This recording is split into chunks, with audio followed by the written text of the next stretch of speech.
Pesta nikah dengan utang ratusan juta, investasi emosi, atau bencana finansial. Nikah itu sakral, katanya.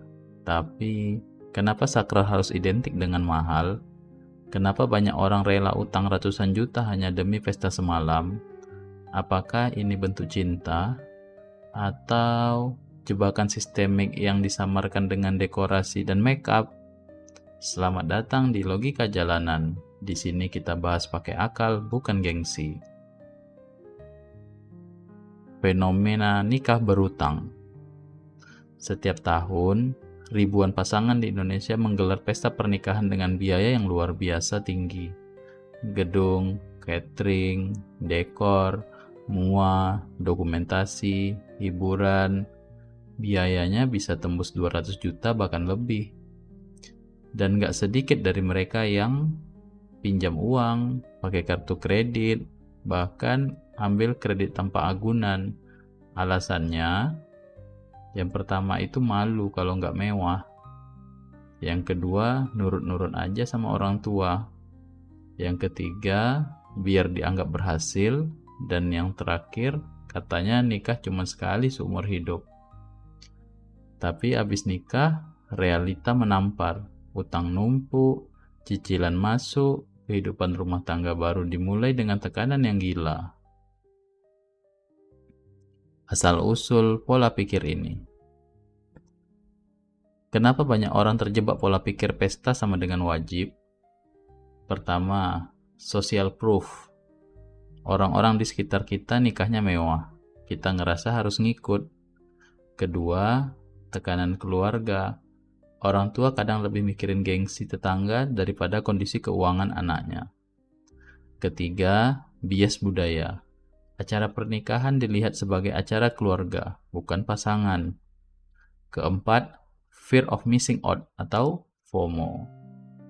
Takut nyesel karena nggak punya pesta megah, padahal pesta bukan parameter kebahagiaan jangka panjang. Dampak psikologis dan finansial. Bayangin, lo baru nikah, bulan madu belum kelar, cicilan udah mulai nempel. Tiap bulan harus bayar bunga utang, pemasukan pas-pasan, masalah rumah tangga datang, tapi stres finansial numpuk. Akhirnya sering bertengkar, tidak harmonis, menyesal terlalu cepat mengambil keputusan. Cinta bisa pudar, tapi utang tetap ada. Dan banyak dari kita yang nggak siap menghadapi itu. Apakah pesta selalu perlu? Bukan berarti nggak boleh pesta. Tapi pertanyaannya, apakah lo mampu? Kalau harus maksa, berarti belum waktunya. Nikah itu bukan show, bukan teater buat ditonton orang kampung. Tapi awal dari perjalanan hidup dua orang. Mau bikin pesta, silakan. Tapi sesuaikan dengan budget, jangan berhutang, fokus ke substansi, bukan kosmetik. Lebih baik pesta kecil tapi tenang daripada pesta mewah yang ujungnya stres. Kenapa orang nekat nikah dengan utang?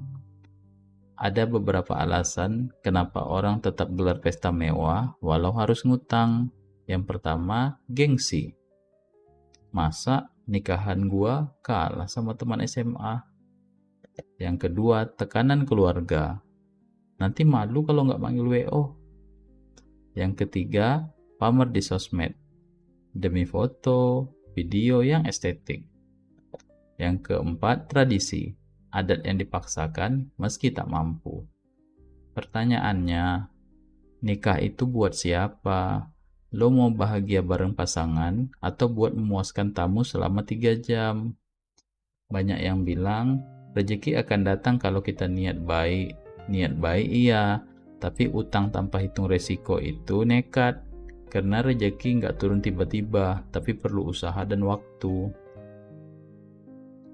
Realitas setelah pesta usai. Setelah pesta, kita ditunggu ini loh, cicilan. Cicilannya banyak, ada cicilan WO, catering, dekor yang belum lunas dan kita harus lunasi itu di habis pesta. Gaji bulanan habis buat bayar bunga. Rumah belum punya, tapi tagihan sudah menumpuk. Pasangan jadi sering ribut karena tekanan finansial. Nikah itu baru awal. Kalau fondasinya udah goyah karena utang, gimana mau bangun rumah tangganya? Ada beberapa kasus, salah satunya pasangan cerai dalam 2 tahun karena stres keuangan, atau keluarga ikut tanggung utang jadi beban berantai. Utang untuk rumah mungkin bisa dipertimbangkan, tapi utang untuk pesta itu keputusan emosional. Apakah harga sebuah pesta sepadan? Satu hari pesta, tapi bayarnya bertahun-tahun. Coba lo tanya, apa tamu-tamu itu akan bantu bayar cicilan? Apa orang-orang ingat pesta lo dalam 5 tahun ke depan? Banyak orang gak sadar, pesta bukan ukuran cinta. Justru cinta diuji saat bareng-bareng hidup sederhana dan tetap saling support. Yang paling ironis, pesta besar kadang bikin pasangan merasa udah cukup berjuang, padahal perjuangan sebenarnya baru dimulai. Lebih baik resepsi sederhana, tapi hidup tenang, daripada resepsi mewah, tapi stres tiap tanggal tua. Alternatif dan penutup. Alternatifnya, nikah sederhana, sakral, dan hangat. Pakai dana yang ada, tanpa cicilan. Resepsi outdoor, potluck, atau konsep intimate wedding. Gunakan uang buat DP rumah, modal usaha, atau tabungan bersama. Jangan takut beda, yang penting bahagia dan stabil. Ingat, keluarga yang sehat itu bukan hasil dari pesta mewah, tapi dari keputusan sadar yang dibuat dengan logika. Setuju nggak? Tulis di kolom komentar. Like kalau kamu relate, share ke teman lo yang lagi mikir nikah, dan jangan lupa subscribe ke Logika Jalanan, karena di sini kita nggak sekedar ikut arus, kita pakai logika.